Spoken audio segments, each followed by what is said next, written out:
سيدنا علي بن أبي طالب كرم الله وجهه لما جاي يتجوز فاطمة الزهراء رضي الله عنها كان من فقراء المسلمين.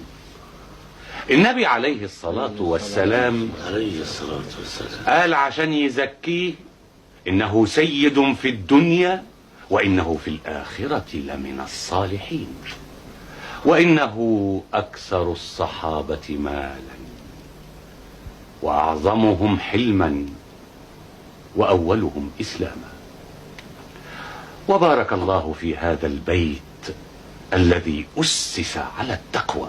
لكن سيدنا الحسين كان ليه معزة خاصة عند الرسول عليه الصلاة والسلام. عليه الصلاة والسلام.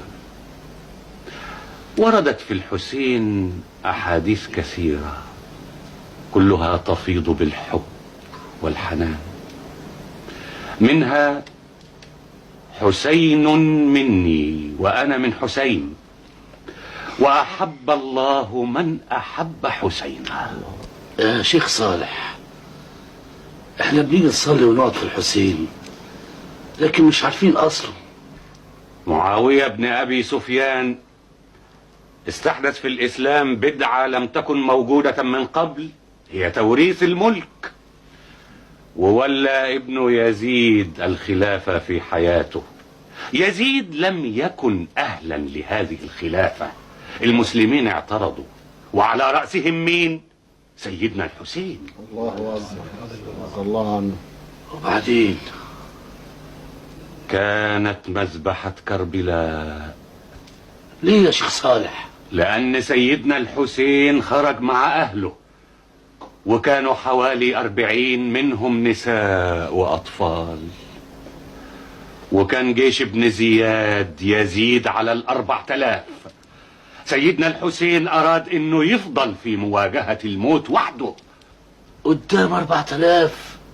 قال للي معاه لما شاف قوة ابن زياد: لقد بررتم وعاونتم والقوم لا يريدون غيري،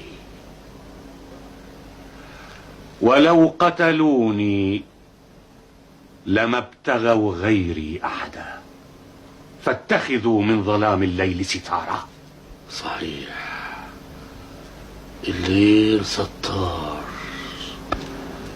لكنهم رفضوا وقالوا: بل نموت معك. ولم ينج من المذبحة إلا ابنه زين العابدين. ايه، فين الناس دي دلوقت؟